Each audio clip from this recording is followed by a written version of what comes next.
श्री राम जय जय राम, श्री राम जय जय राम। ध्येयं सदा परिभोग्नमभीष्टदोहं तीर्थास्पदं शिवविरिञ्चिनुतं शरण्यं वेत्यातिहं प्रणतपालभवाब्धिपोतं वन्दे महापुरुषते चरणारविन्दम्। ओम श्री सीतारामचंद्राभ्यां नमः, उमामहेश्वराभ्यां नमः। ओम श्री एकादशी दक्षिणेश्वर दामोदरकाश्यते नमः। ओम श्री सद्गुरुचरणकमलेभ्यो नमः। श्री राम जय राम, श्री राम जय राम जय।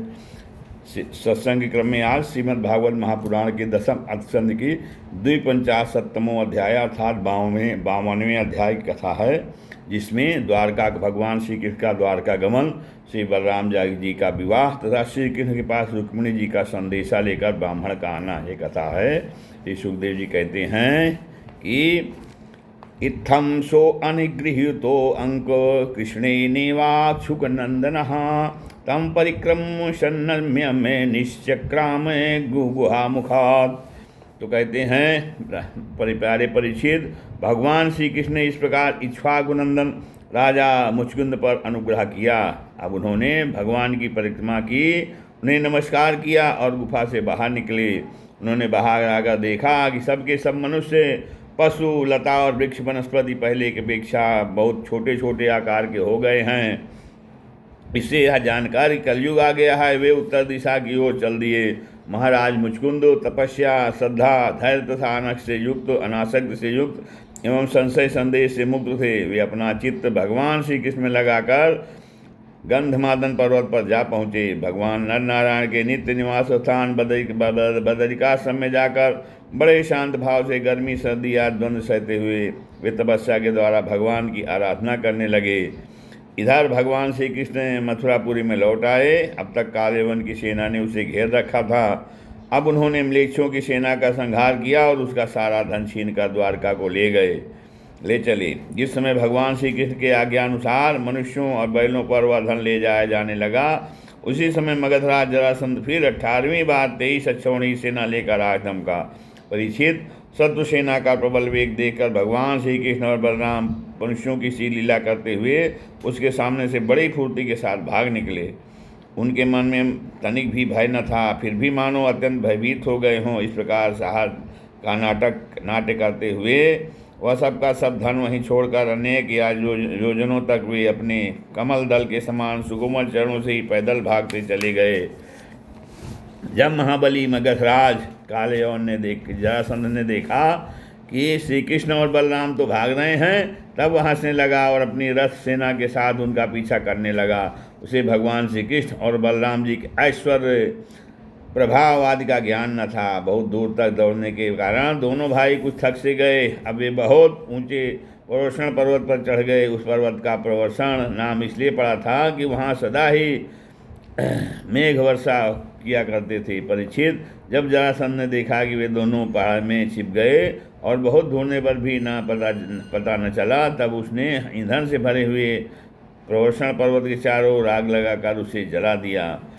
जब भगवान ने देखा कि पर्वत के छोर जलने लगे, तब दोनों भाई जरासंध की सेना के घेरे को लांघते हुए बड़े वेग से उस 11 योजन 44 कोस उसे ऊंचे पर्वत से एकदम नीचे धरती पर कूद गए। राजन, उन्हें जरासंध ने अथवा उसके किसी सैनिक ने देखा नहीं और वे दोनों भाई वहां से चलकर फिर अपनी समुद्र से घिरी हुई द्वारकापुरी में चले आए। जरासंध ने झूठ मूठ में हमेशा मान लिया कि श्री कृष्ण और बलराम तो जल गए और फिर वह अपनी बहुत बड़ी सेना लौटाकर मगध देश को चला गया।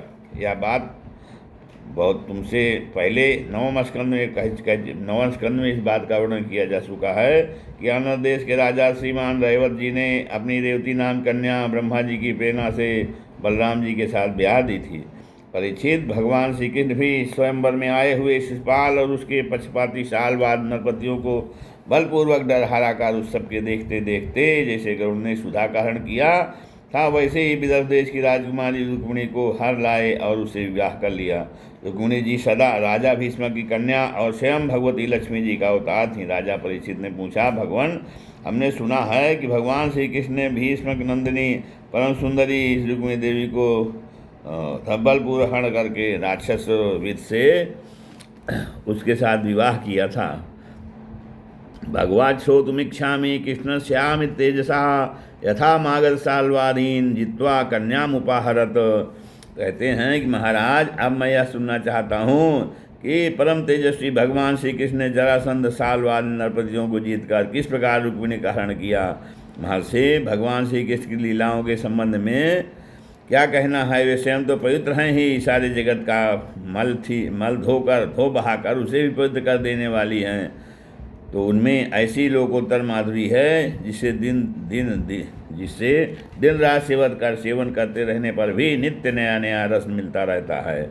भला ऐसा कौन रसिक और मनभग है जो उन्हें सुनकर तृप्त न हो जाए।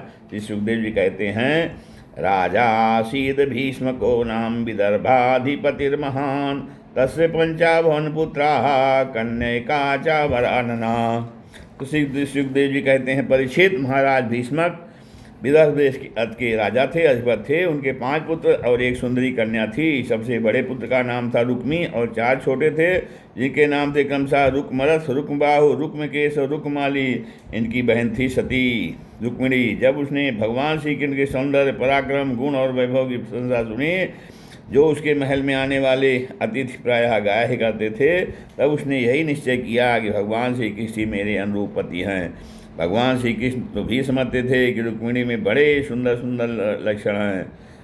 वह परम बुद्धिमती है, उदारता, सौंदर्य, शील, स्वभाव और गुणों में भी अद्वितीय है, इसलिए रुक्मिणी ही मेरे अनुरूप पत्नी है। अतः भगवान ने रुक्मिणी से विवाह करने का निश्चय किया। रुक्मिणी जी के भाई बंधु भी चाहते थे कि हमारी बहन का विवाह श्री कृष्ण से ही हो, परंतु रुक्मिणी श्री कृष्ण से बड़ा द्वेष रखता था। उसने उन्हें विवाह करने से रोक दिया और शिशुपाल को ही अपनी बहन के योग्य वर समझा। जब परम सुंदरी रुक्मिणी को यह मालूम हुआ कि मेरा बड़ा भाई रुक्मी शिशुपाल के साथ मेरा विवाह करना चाहता है, तब वे बहुत उदास हो गई। उन्होंने बहुत कुछ सोच विचार कर एक विश्वासपात ब्राह्मण को तुरंत श्री कृष्ण के पास भेजा। जब वे ब्राह्मण देवता द्वारकापुर में पहुँचे तो द्वारपाल उन्हें राजमहल के भीतर ले गए। वहां जाकर ब्राह्मण देवता ने देखा कि आज पुरुष भगवान श्री कृष्ण सोने के सिंहासन पर विराजमान हैं। ब्राह्मणों के परम भक्त भगवान श्री कृष्ण उन ब्राह्मण देवता को देखते ही अपने आसन से नीचे उतर गए और उन्हें अपना आसन पर बैठाकर वैसे ही पूजा की जैसे देवता लोग उनकी भगवान की क्रिया करते हैं। आदर सत्कार कुशल प्रश्न के अनंतर जब ब्राह्मण देवता खा पी चुके, आराम विश्राम कर चुके, तब जो है संतों के परम आश्रय भगवान श्री कृष्ण उनके पास गए और अपने कोमल हाथों से उनके पैर सहलाते हुए बड़े शांत भाव से पूछने लगे। कहते हैं, ब्राह्मण शिरोमणि, आपका चित्त तो सदा सर्वदा संतुष्ट रहता है ना। आपको अपने पूर्व पुरुषों द्वारा स्वीकृत धर्म का पालन करने में कोई कठिनाई तो नहीं होती। ब्राह्मण यदि जो कुछ मिल जाए उसी में संतुष्ट रहे और अपने धर्म का पालन करे, उससे च्युत न हो तो वह संतोष ही उसकी सारी कामनाएं पूर्ण कर देता है। संतुष्टो यदि वर्तेत ब्राह्मणो येन केनचित अहिमानः स्वाधर्मा सह्यस्याखिल कामधुक। तो उसकी समस्त कामनाएं संतोष से ही उसकी सारी कामनाएं पूर्ण कर होती हैं। यदि इंद्र का पद पाकर भी किसी को संतोष ना हो तो उसे सुख के लिए एक लोक से दूसरे लोक में बार बार भटकना पड़ेगा। वह कहीं भी शांति से बैठ नहीं सकेगा। परंतु जिसके पास तनिक भी संग्रह परिग्रह नहीं है और जो उसी अवस्था में संतुष्ट है, वह सब प्रकार से संताप रहित होकर सुख की नींद सोता है।